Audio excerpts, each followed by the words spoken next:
हर हर महादेव, जय माता दी। आज नवरात्रि का पहला दिन है और आज हम सभी ने शैलपुत्री माँ के रूप में पूजा की। घर में सभी ने कलश स्थापना करके जौ को जो बोते हैं उस रूप में भगवती का घट स्थापना करते हैं और अज्ञारी के रूप में, क्योंकि देवी जगदम्बा पराम्बा माँ भगवती आद्य लक्ष्मी और माँ त्रिपुर सुंदरी के रूप में, प्रकृति के रूप में हम देवी को पूजते हैं।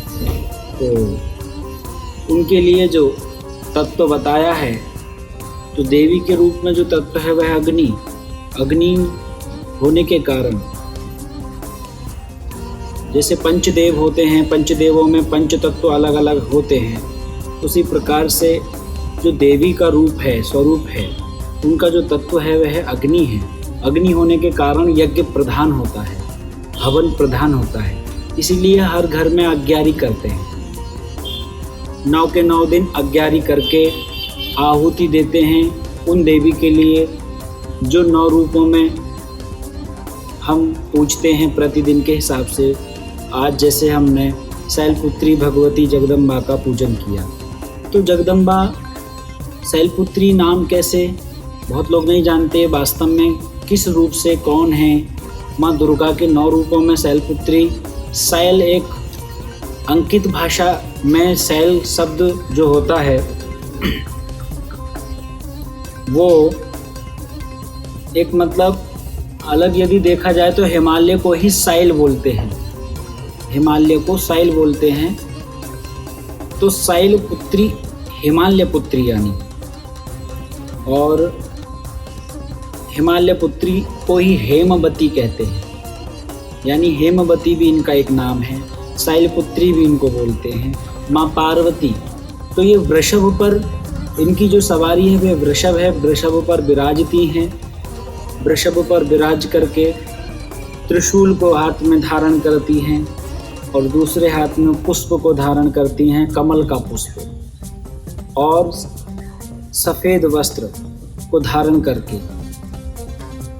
तो इनका जो शांति का द्योतक है, इनका जो स्वरूप है वह सौभाग्य को प्रदान करने वाला माताओं को इस रूप में हम यदि पूजा करते हैं तो उनकी कृपा से सौभाग्य की प्राप्ति होती है, रोग आदि का शमन होता है उसकी निवृत्ति के लिए।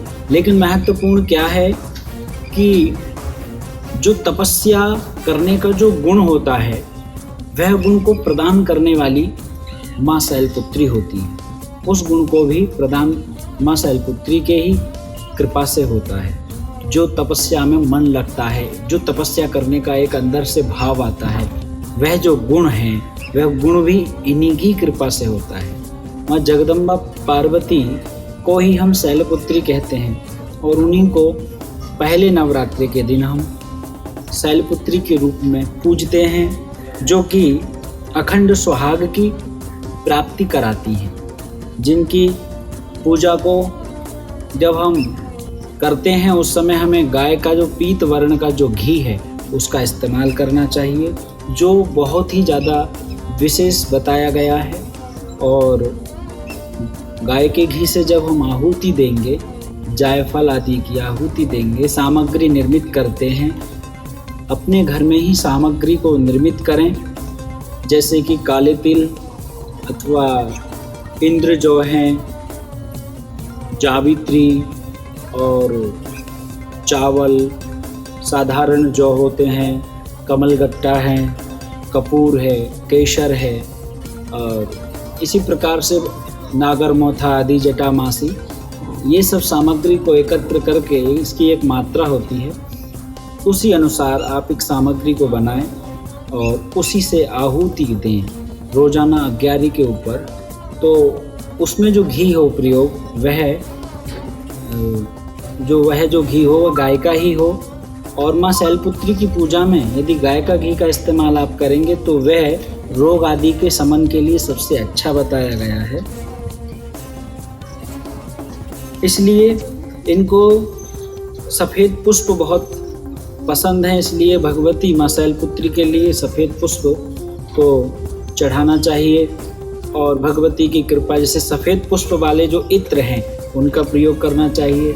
घट स्थापना करते हैं, उसको किस दिशा में कैसे करते हैं, तो भगवती के ही सीधे हाथ की तरफ, भगवती के हाथ की तरफ सीधा हाथ जहाँ है वहाँ आप स्थापना करनी चाहिए। और नारियल को सीधे नहीं रखते हैं।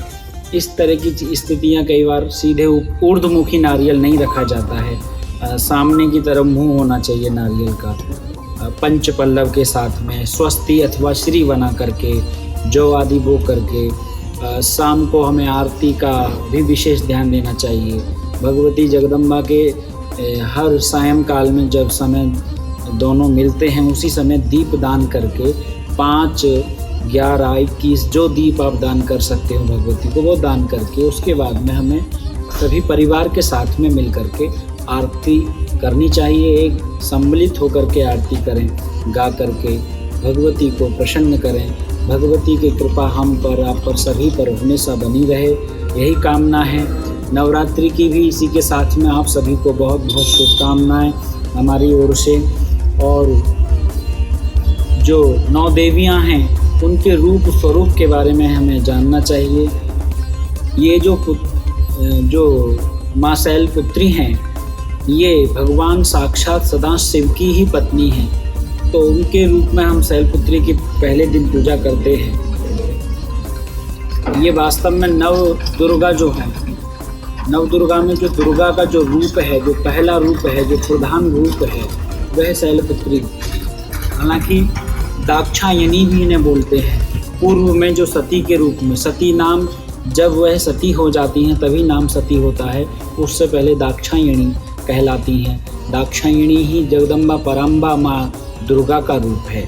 और महिषासुर आदि का वध करने के कारण 10वें दिन 9 दिन तक हम 9 रूपों में इनको पूजते हैं, जिसमें हम आपको आगे बताएंगे।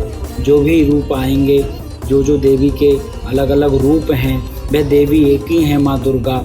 उनके लेकिन 9 रूपों को हम 9 भाव 9 स्वरूप के रूप में उनको हम पूजित करते हैं। इसमें होम का प्रधानता होता है। नवरात्रों में होम जरूर कराना चाहिए, क्योंकि होम देवी की पूजा में विशेषकर होम का होना अनिवार्य है। यदि होम अग्नि का यदि कार्य होता है, यानी अग्यारी हो या फिर हवन हो या यज्ञ में सम्मिलित हो, तो यज्ञ होता है तो नवरात्रों में, तो उसमें सबसे महत्वपूर्ण अग्नि को जरूर हवि प्रदान की जाए नवरात्रों में, जिससे भगवती जगदम्बा पराम्बा माँ लक्ष्मी, आद्य लक्ष्मी, त्रिपुर सुंदरी भगवती माँ ललिता की कृपा सहजता से बड़े आनंद के साथ आप सभी को प्रदान हो। यह भाव के साथ में आज का दिन आपका सबका शुभ हो। हर हर महादेव, जय माता दी।